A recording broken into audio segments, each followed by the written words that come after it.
Welcome back to the UFO Timeline Project Podcast, the podcast where we meticulously chart the history, science, and mystery of the UFO phenomenon. I'm Micha Verg. And I'm Victoria Bakken.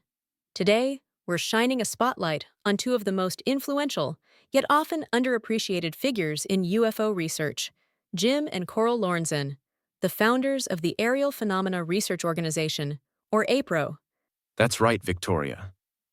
If you've ever read a serious book on UFOs or followed the evolution of civilian UFO research, you've probably encountered their work, maybe without even realizing it. The Lorenzens were true pioneers, and their impact is still felt today. Their story is as much about their partnership and persistence as it is about the cases they investigated. So, let's start at the beginning. Micha, do you want to set the scene? Jim Lorenzen was born in 1922 in Wisconsin, and Coral, whose maiden name was also Lorenzen, no relation before marriage, was born in 1925 in Barron, Wisconsin. They met in the early 1940s and married in 1944. Both had a keen interest in science and the unknown from a young age. Coral was a bit of a prodigy. She was writing science fiction stories as a teenager, and she had a real knack for critical thinking. Jim, meanwhile, was an engineer by training, which gave him a methodical approach to problem solving. That combination, her curiosity and his analytical mind, would become the backbone of APRO. And Coral was one of the first women to take a leadership role in UFO research, which was, and still is, a pretty male-dominated field. She was a trailblazer in more ways than one. Here's a quote from Coral, from a 1974 interview with Fate magazine. "I never set out to be a pioneer.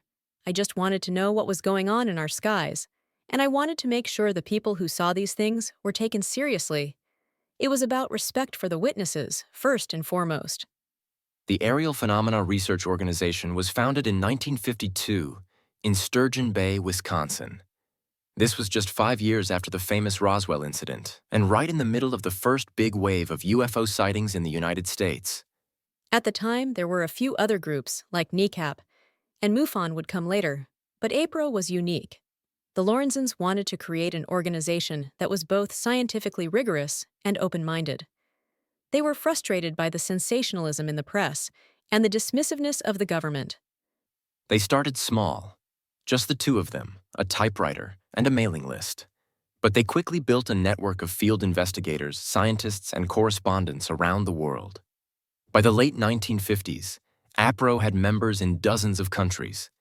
A little-known detail: APRO was the first UFO group to have a formal scientific advisory board.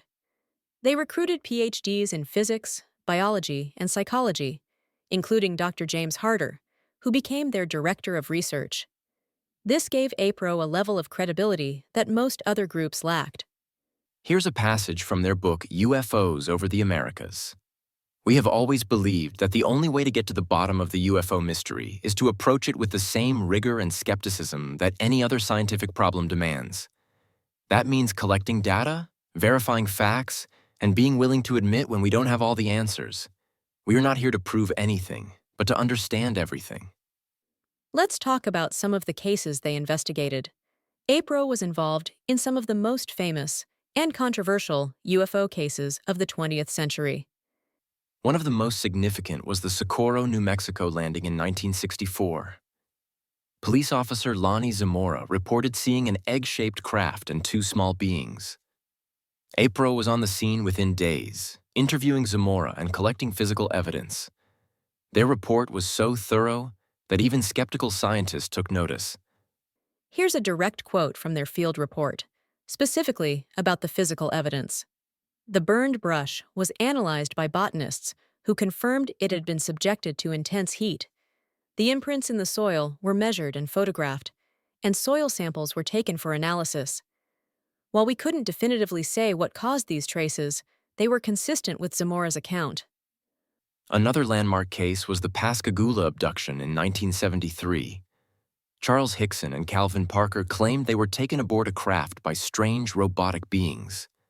APRO's investigators were among the first to interview the witnesses, and their analysis of the case is still cited today.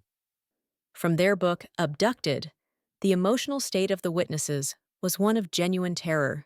Their stories, told separately, matched in every significant detail. The physiological effects, shock, confusion, and even physical marks were consistent with trauma. We also noted that both men passed polygraph tests administered by independent examiners.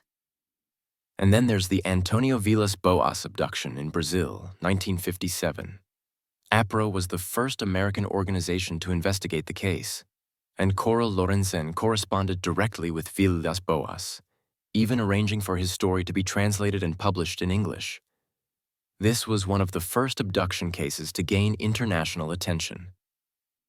A little-known detail, Coral's fluency in Spanish and her correspondence with South American researcher allowed APRO to break stories that other American groups missed. She even helped coordinate the translation of key documents and witness interviews. Here's an excerpt from a letter Coral wrote to Villas Boas. Your courage in coming forward with your story is an inspiration to us all. We believe that the truth about UFOs must be told, and we are honored to help you share your experience with the world.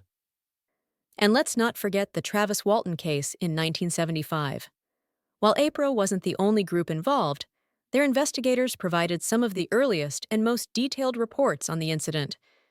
In their files, you'll find handwritten notes from interviews with Walton's coworkers, and even sketches of the craft based on their descriptions. One interesting detail from the APRO files. They noted that Walton's coworkers, despite being initially skeptical, became increasingly convinced of his story after seeing his emotional state and the physical evidence at the scene. The Lorenzens weren't just investigators, they were prolific writers. Together, they authored several seminal books, including Flying Saucer Occupants in 1967, UFOs Over the Americas in 1968, and Abducted. Their books were groundbreaking because they didn't just focus on lights in the sky. They delved into the reports of humanoid encounters, abductions, and the psychological effects on witnesses. They were among the first to take the occupant reports seriously, at a time when most researchers dismissed them as fantasy. In 1977, here's a passage from Flying Saucer Occupants. If we are to understand the UFO phenomenon, we must listen to those who have seen more than just lights. The stories of contact, of communication, and even of abduction may hold the key to the mystery. To dismiss these accounts out of hand is to close our minds to a potentially profound truth. And they were also early advocates for the idea that the UFO phenomenon was global. They published cases from South America, Europe, Africa, and Asia, showing that this wasn't just an American obsession. Coral's international correspondence is legendary. She exchanged letters with Dr. Olavo Fontes in Brazil, Dr. Willie Smith in Argentina, and even Soviet researchers during the Cold War. In one letter, Fontes wrote, "Without your help, the world would not know what is happening in Brazil. APRO is a bridge between continents, a beacon of light in a world of darkness." Of course, it wasn't all smooth sailing. APRO had its share of controversies. There were disagreements with other UFO groups, especially over the handling of abduction cases. Some critics accused the Lorenzens of being too credulous, while others said they were too skeptical.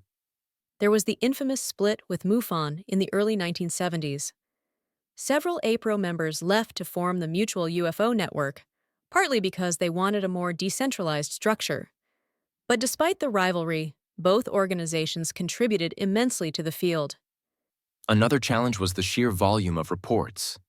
At its peak, APRO was receiving hundreds of letters a month from witnesses around the world. The Lorenzens ran the organization out of their home, often working late into the night to keep up. Here's a quote from Coral, from a 1978 interview with the MUFON UFO Journal. "We've had to sacrifice vacations, weekends, and sometimes even sleep. But every letter, every phone call could be the one that unlocks the mystery. We owe it to the witnesses to listen, to investigate, and to share their stories with the world." Many of today's leading UFO researchers, people like Stanton Friedman, Kevin Randall, and Kathleen Martin, have cited the Lorenzens as major influences. Their insistence on scientific rigor, international cooperation, and respect for witnesses set the standard for the field. One more little-known detail. Coral Lorenzen was nominated for a Nobel Peace Prize in the 1970s by a group of South American researchers. in recognition of her efforts to foster international dialogue on the UFO phenomenon. She didn't win, but the nomination itself speaks volumes. Jim Lorenzen passed away in 1986, and Coral continued to run APRO until her own death in 1988. After that, the organization gradually faded, but their legacy lives on. Exactly. The recent U.S. congressional hearings on UFOs, the establishment of the All-Domain Anomaly Resolution Office, ARO, and the growing international interest in the topic all owe a debt to the Lorenzens' pioneering work. They helped create the conditions for these developments to occur. And here's where their influence extends to modern disclosure efforts. The Lorenzens' work laid the groundwork for the idea that UFOs are a global phenomenon that requires international cooperation. And they did it with integrity, curiosity, and a relentless drive to get to the truth. In a field that's often plagued by sensationalism and infighting, the Lorenzens set an example that's still worth following. This concept is now central to many of the current efforts to declassify UFO information and establish a global research network. So what's the big picture? The Lorenzens showed that ordinary people, working outside the government or academia, could make a real contribution to the study of unexplained phenomena. They built bridges between scientists and the public, between countries and cultures, and between skeptics and believers. If you're interested in UFOs, or just in the power of citizen science, you owe a debt to Jim and Coral Lorenzen. Their story is a reminder that sometimes the most important discoveries come from those who refuse to stop asking questions. If you want to learn more, we highly recommend checking out their books. Many are still in print or available online. And if you're a researcher, dig into the APRO archives. There are still mysteries waiting to be solved. And here's a final quote from Coral, from the preface to Abducted. "We may never have all the answers, but we can keep searching. The truth is out there, and it belongs to all of us. And if we work together, with open minds and hearts, we may yet unlock the secrets of the universe." That's all for today's episode of the UFO Timeline Project Podcast. If you enjoyed this deep dive, please subscribe, leave us a review, and share your thoughts or memories of APRO in the comments or on social media. And if you have a favorite unsolved UFO case, or a topic you'd like us to cover, let us know. Until next time, keep looking up, and keep asking questions.